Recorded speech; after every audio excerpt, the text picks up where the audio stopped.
We will secure it, one way or another.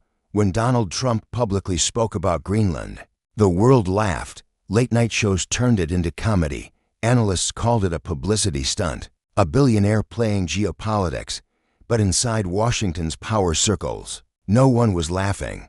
The Pentagon began re-evaluating Arctic maps. Intelligence agencies reassessed global shipping routes. And in Moscow and Beijing, leaders understood something critical. This was not a joke. Because America's interest in Greenland is not sudden, and it is not symbolic. It is strategic. It is financial. And it is about controlling the future balance of global power. Welcome to Financial Power. History, where money, empires, and hidden forces shape the world you live in. For most of modern history, Greenland existed on the edges of global attention. A vast land of ice and silence, sparsely populated, economically limited, and politically quiet. To the average observer, it appeared to be little more than a frozen extension of the Arctic, far removed from the centers of power in Washington, Moscow, Beijing, or Brussels. But this perception was always misleading. Long before the headlines, long before Donald Trump, and long before the world began to speak openly about the Arctic as the next strategic frontier, the United States had already placed Greenland on its geopolitical map. During the Second World War, American forces moved into Greenland to prevent Nazi Germany from using it as a base. Airfields were built, weather stations were installed. For the first time, the island became a military asset rather than a forgotten territory. After the war, that interest never disappeared. In 1946, the United States quietly offered Denmark a large sum of money to purchase Greenland. Outright, the offer was refused, but the message was clear. This land mattered, not for its cities or its population, but for its position.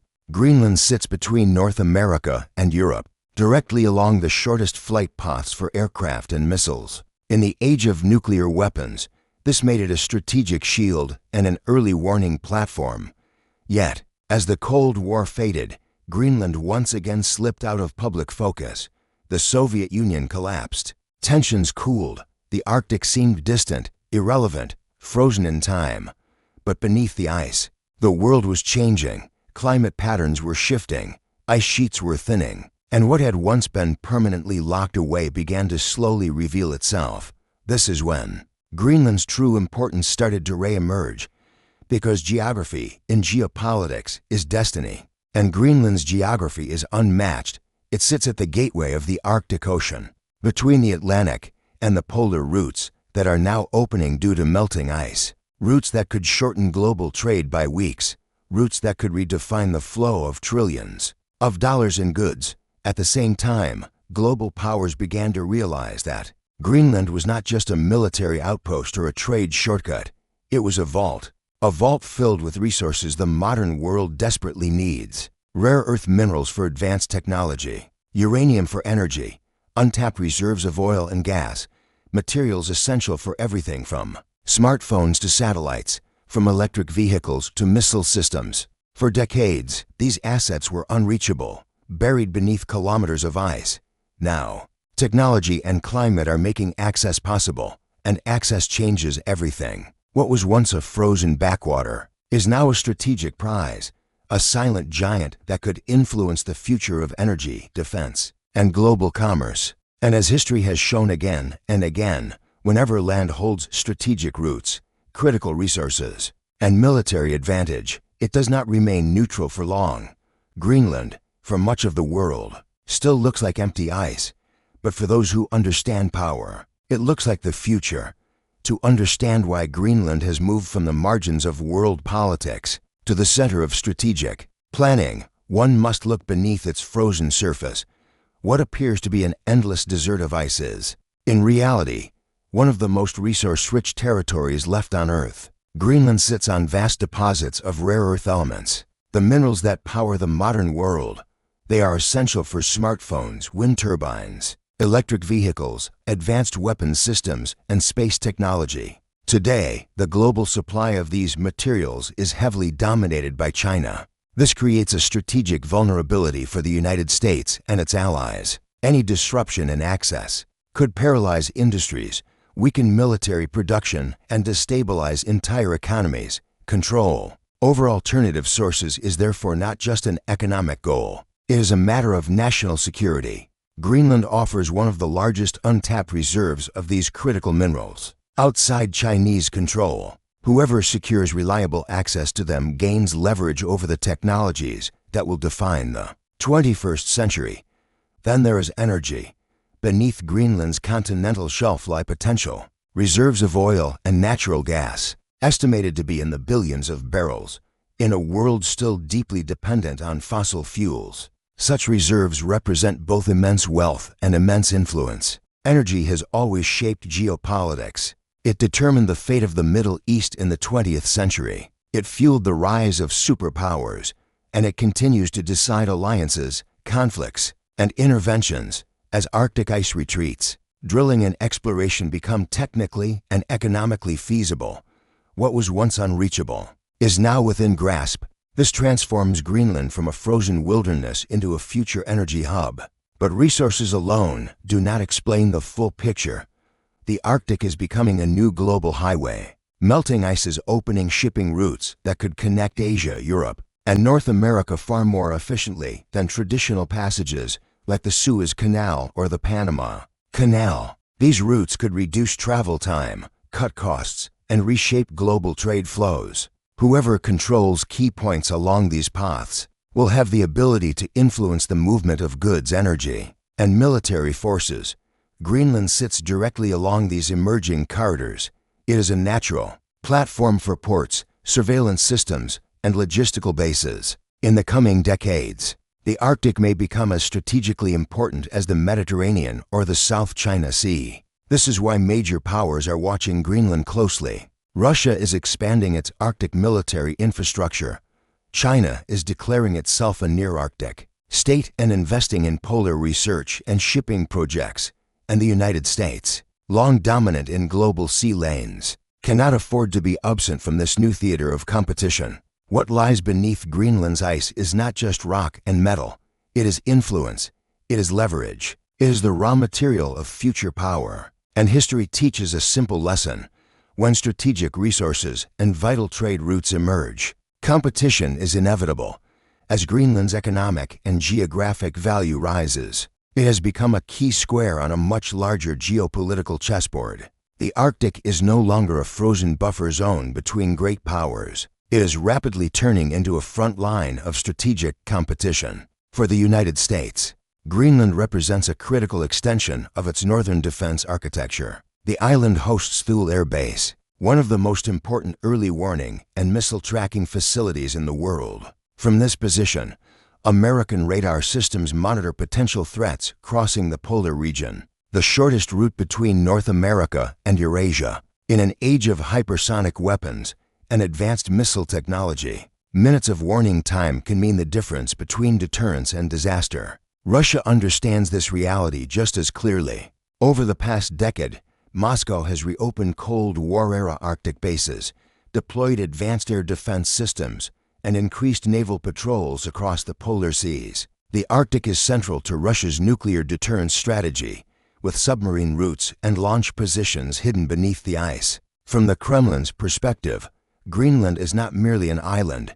It is a strategic vantage point that could either protect or threaten its northern flank. China, although geographically distant, is also a rising player. Beijing has invested heavily in Arctic research, infrastructure projects, and resource exploration. It views the region as a future trade corridor and a source of critical materials for its technological ambitions. While China does not possess territory in the Arctic, it seeks influence through economic partnerships and long-term strategic positioning. Greenland, with its mineral wealth and location, is naturally part of this vision. This convergence of interests turns the island into more than a national concern of Denmark or a regional issue for North America. It becomes a focal point of great power rivalry. Military planners in Washington, Moscow, and Beijing are all asking the same questions.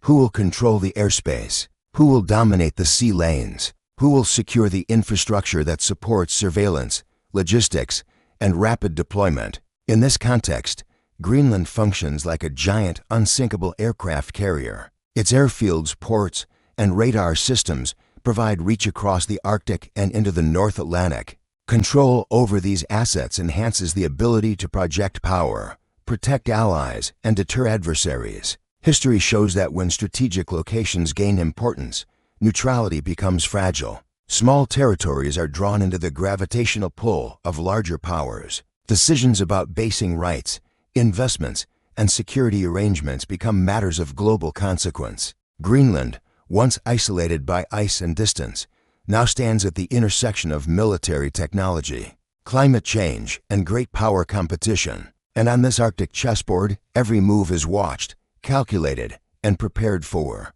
Beyond missiles and minerals, the struggle over Greenland is also a struggle over the architecture of global commerce. Power in the modern world is not measured by territory alone, but by the ability to control flows of energy, of goods, of capital, and of information. As Arctic sea ice continues to recede, new maritime routes are becoming viable. These northern passages could dramatically shorten the distance between Asia, Europe, and North America. A container ship traveling from Shanghai to Rotterdam through the Arctic could save thousands of miles compared to traditional routes. In economic terms, this means lower transportation costs, faster delivery times, and a reconfiguration of global supply chains worth trillions of dollars. Control and security of these routes will be essential. Ports, refueling stations, search and rescue infrastructure, and communication networks will shape who benefits from this transformation. Greenland's coastline,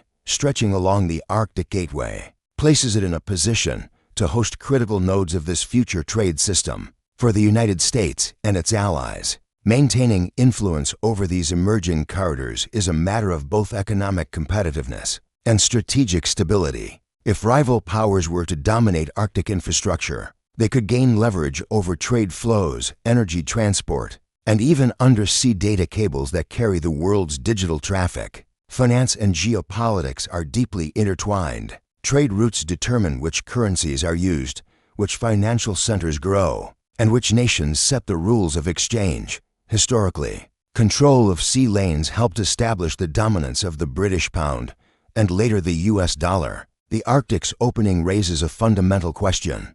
Will the next great shift in global commerce reinforce the existing order or challenge it? Greenland thus becomes part of a much larger equation, the future of the global economic system itself. Decisions made today about investment, infrastructure, and security arrangements will influence who writes the rules of trade tomorrow. In this sense, the island is not just a piece of territory. It is a platform for influence over the arteries of the world economy. And in an era where economic power translates directly into political and military strength, such platforms are invaluable. The competition for Greenland is therefore not only about the present, it is about shaping the financial and commercial landscape of the decades to come. If the United States were to firmly secure long-term control and influence over Greenland, the consequences would extend far beyond the Arctic. It would mark a shift in the global balance of power, quietly but decisively. First, it would lock down the northern shield of North America. Missile detection, space surveillance, and Arctic air dominance would all be strengthened. In an era of hypersonic weapons and cyber warfare, geography still matters.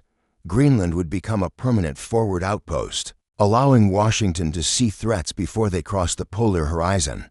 Second, it would reshape the race for critical resources. Access to rare earth minerals, uranium, and future energy reserves would reduce Western dependence on China and unstable regions. This is not just about industry, it is about strategic autonomy. The nation that controls the supply chains of advanced technology controls the pace of innovation, and ultimately the future of military and economic power. Third, it would influence the next generation of global trade. As Arctic routes open, the country that anchors their security and infrastructure will gain enormous leverage over shipping, insurance, logistics, and the currencies used in settlement. Just as control of the Atlantic once helped build the British Empire, and later the American one, control of the Arctic could define the next chapter of global dominance. But every move creates reactions. Russia would view expanded American presence as a direct challenge to its northern defense network. China would accelerate its efforts to secure alternative routes, resources, and partnerships. The Arctic, once a zone of silence, could become a new arena of rivalry, diplomacy, and tension. For smaller nations, the stakes are equally high. Decisions made in Washington, Copenhagen, and allied capitals will affect sovereignty, economic development, and security arrangements for decades. Greenland's own future will be shaped by how it navigates the interests of far larger powers. History shows a pattern. When strategic geography, vital resources, and emerging trade routes converge, the world order does not remain static. It shifts. Greenland stands at such a convergence point. What was once a frozen frontier is becoming a gateway to the future. And whoever secures that gateway will not only influence the Arctic, they will help define the next era of global power. If this story changed how you see money, power, and global politics, make sure to subscribe to Financial Power History. Here, we don't just follow the news, we uncover the forces behind it.